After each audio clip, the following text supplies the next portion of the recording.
बिस्मिल्लाहिर्रहमानिर्रहीम। अस्सलाम वालेकुम। आप देख रहे हैं यूट्यूब चैनल आम सी बातें।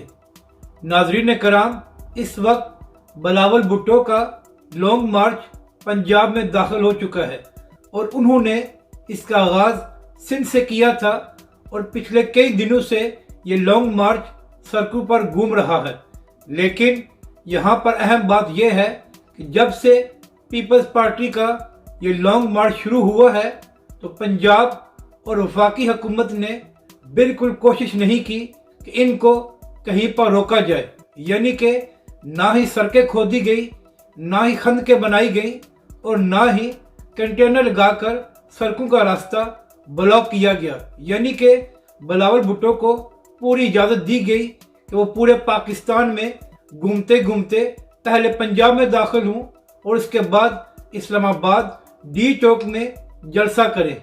इसी तरह पीडीएम ने भी ये ऐलान किया हुआ है कि वो भी 23 मार्च के आसपास अपने लॉन्ग मार्च का आगाज करेंगे। लेकिन हुकूमत ने उनको भी कोई वार्निंग नहीं दी कि हम आपको ऐसा नहीं करने देंगे। लेकिन जब दूसरी जानब तहरीक लब्बैक पाकिस्तान ने लॉन्ग मार्च का ऐलान किया था तो पहले उनको लाहौर यतीमखाना चौक में महसूर करने की कोशिश की गई।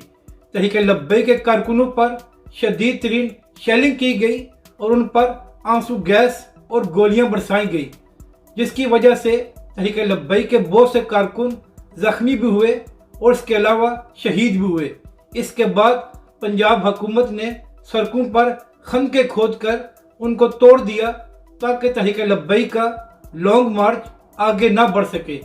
और वफाकी और पंजाब हुकूमत यहाँ पर रुके नहीं, बल्कि उन्होंने इसके बाद पूरे इस्लामाबाद और रावलपिंडी को कंटेनर लगाकर ब्लॉक कर दिया ताकि तहरीक लब्बैक पाकिस्तान का लॉन्ग मार्च किसी तरह भी इस्लामाबाद में दाखिल ना हो सके। तो अब इमरान खान और शेख रशीद दोनों से सवाल है कि अगर पीपल्स पार्टी और पीडीएम को खुली छूट है कि वो जिस तरह चाहें लॉन्ग मार्च करें, तो फिर आपकी हुकूमत ने तहरीक लब्बैक के कारकुनों पर आंसू गैस और गोलियां क्यों बरसाई? क्या वो पाकिस्तानी नहीं थे या उनका ये जमहूरी हक नहीं था कि वो लॉन्ग मार्च और धरना दें? तो इससे साफ जाहिर होता है कि इस हुकूमत और इमरान खान साहब का तहरीक लब्बैक और अल्लामा साद हुसैन रिजवी के हवाले से दोहरा मेयार था और उन पर सख्ती की गई। बाकी सबको खुली इजाज़त है कि वो जो चाहें करें।